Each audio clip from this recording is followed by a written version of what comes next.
ఒక కంటెంట్‌ని ఎలా క్రియేట్ జేయాలి? ఎలా పండించాలి? ఎలా సృష్టించాలి? ఎలా చెప్పాలి? అంటే ఉదాహరణకు చెప్తాను. మనిషి బలం అనేది భూమి మీద ఉంటుంది. భూమి మీద మనిషి 10 కిలోల బరువెత్తుతాడు. 100 కిలోల బరువెత్తుతాడు.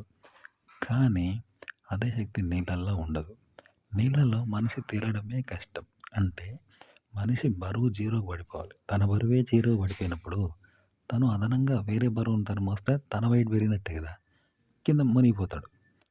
అట్లనే మరి అలాంటప్పుడు నీళ్ళల్లో తన బరువు ఎట్లా మోస్తాడు? తను కాకుండా గోరంత కూడా బరువు మోయలేడు. అలాంటిది బిందెడు బరువు మోస్తాడా? 10 కిలోలు, 20 కిలోలు మోస్తాడా? మోయడు. భూమి మీద అయితే మోస్తాడు. నీళ్ళలో మనిషి తేలిక కావాలి. తేలికైతేనే తను తేలుతాడు.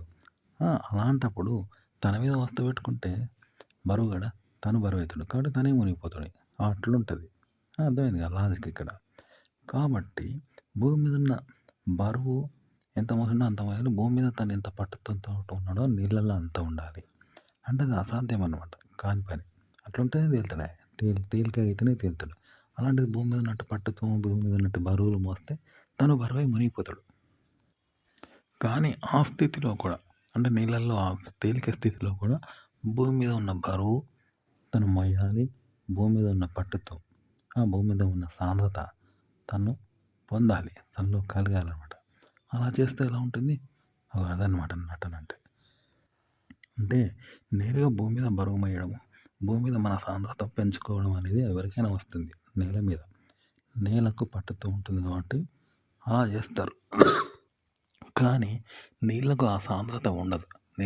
నేలకున్న సాంద్రత నీళ్ళకుండదు. కాబట్టి మనం తేలికైపోవాలి. అయిపోతేనే మనం తేలుతామన్నమాట. అంటే నీళ్ళు మోసేంత తేలిక కావాలన్నమాట దూది పింజలాగా. అప్పుడు తేలుతాం. ఆ స్థితిలో నువ్వు చేయాలి. భూమి మీద బరువులు మోసినట్టు, సాంద్రత ఉన్నట్టు నీళ్ళలో కావాలి. అది ట్రిక్కు. అట్లా అనమాట. కానీ అసాధ్యం కదా!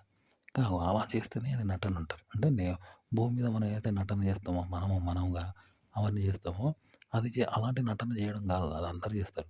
కానీ భూమి ఆధారం లేకుండా నీళ్ళలో ఉన్నప్పుడు మనం తేలికైతాం. ఎందుకంటే నీళ్ళకి కూడా తేలికతనం ఉంటది. భూమి లాంటి గట్టితనం ఉండదు. కాబట్టి దాని మీద మనం తేలికైతేనే తేలుతున్నాం. మనం అక్కడ భూమి మీద ఉన్నట్టు పట్టుతో అనేది మనకు దొరకదు. భూమి మీద ఉన్న బరువులు మోయలేము. కానీ అలా అక్కడ నీళ్ళ మీద కూడా అలా చేస్తే ఎలా ఉంటుంది? ఒకవేళ చేయగలిగితే అసాధ్యమే. కానీ చేయగలిగితే ఎలా ఉంటుంది? అలా చేయడం అది భ్రమనా? అభినయమా? ఇతరులకు భ్రమ కల్పించడమా? మనము భ్రమకు లోనవ్వడమా? మొత్తానికి అది చేయాలన్నమాట. అదే అన్నమాట నటన అంటే. అయితే కంటెంట్ కూడా అలాంటిదంట. సేమ్ ఒక కంటెంట్ మనం ఒక ఆర్టికల్ చదివినప్పుడు దాని గురించి చెప్పడము, మాట్లాడడము ఇవన్నీ ఎలాంటియంటే దాన్ని వర్ణించడము, మాట్లాడడము, గొప్పగా చెప్పడం అవన్నీ కూడా నేల మీద చేయడం లాంటివి. నేల మీద బరువులు మోయడము, నేల మీద సాంద్రతతో ఉండడము, నేల మీద పట్టుదలతో ఉండడము, నేల మీద బరువులు మోయడం లాంటిది. అదే కంటెంట్‌ను నీళ్ళ మీద సాంద్రత ఉండదు. నీళ్ళకు సాంద్రత ఉండదు. నేల మీదలా ఉండదు. అలాంటి నీళ్ళల్లో మనం బరువులు మోస్తేనో నేల మీదలాగా గట్టి పడుతూ నడుస్తూ సాంద్రతతో ఉంటే నిలబడితే ఎలా ఉంటుందో అలా చేస్తే ఎలా ఉంటుంది?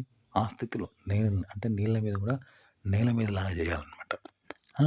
బరువులు మోయడము, గట్టిగా సాంద్రతతో ఉండడము, ఒత్తిడితో ఉండడం చేస్తే ఎలా ఉంటుంది? అలా చేయాలి. అంటే అది అభినయం అనమాట. రియల్‌గా సాధ్యం కాదు. నేల మీద సాధ్యం కాకపోయినా అభినయం అంటారు దాన్ని. అంటే నీళ్ళ మీద ఒత్తిడి లేదు. నీళ్ళ మీద ఒత్తిడి ఉన్నది. కానీ అయినా నేల మీద లాగానే చేయాలి. అది అభినయం వల్లనే సాధ్యమవుతది. అంటే భ్రమ కల్పించడము, భ్రమపడడము, భ్రమకు లొంగజేయడము. చూపర్లకు అలా చేయాలన్నమాట. అలా చేయాలంటే మీరు ఒక సన్నివేశాన్ని ఆ విధంగా పండించాలి. అలా పండేలాగా చేయాలి. అంటే ఉదాహరణకి ఒక వ్యక్తి ఉన్నాడు బస్ స్టాండ్‌లో అమ్మాయి ఉన్నది. ఆమె ఒక గర్ల్ ఫ్రెండ్ లాగా ఉండాలంటే ఏం చేయాలి? మనం ఆమె పక్కన నిలబడితే ఆమె మన పక్కన నిలబడ్డట్టు నిజంగా ఆమె నిలబడలే. మనమే ఆమె పక్కన నిలబడ్డాం. కానీ ఆమె మన పక్కన నిలబడ్డయిద్ది. చూపర్లకు లవర్స్ లాగా అనిపిస్తారు కదా! ఆమె ఎవరు? మనెవరు? ఇగో ఇలా భ్రమ కల్పించాలన్నమాట. ఆ! అలాగే ఒకడు ఉరుకుతాండు. ఉరుకుతా అంటే వాడెందుకు ఉరుకుతాండు? ఎందుకో బస్ కోసం ఉరుకుతాండు అనుకుందాం. ఆ రీల్‌ని కట్ చేసి పెట్టినాం. వెనక ఒక పులి ఉరికినట్టు పెట్టినాం. పులి జింక కోసం ఉరుకుతాంది. కానీ ఆ పులి ఉరికినట్టు పెట్టినాం వెనక. ఉరికితే అది ఎట్లుంటదంటే వాడు పులిని చూసి వాడు ఉరికినట్టు వానెమ్మడి పులి పడ్డట్టు ఉంటదాడ. ఇగో ఇలా భ్రమలు కల్పిస్తే ఎలా ఉంటుంది? నటన కూడా అలాంటిదనమాట. ఆ!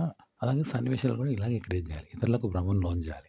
భ్రమ కలిగేలాగా చేయాలి. చేసి దాన్ని నిజమే అన్నట్టుగా ఆడ భ్రమ కలిగించాలి. తప్ప 2 అబద్ధమే.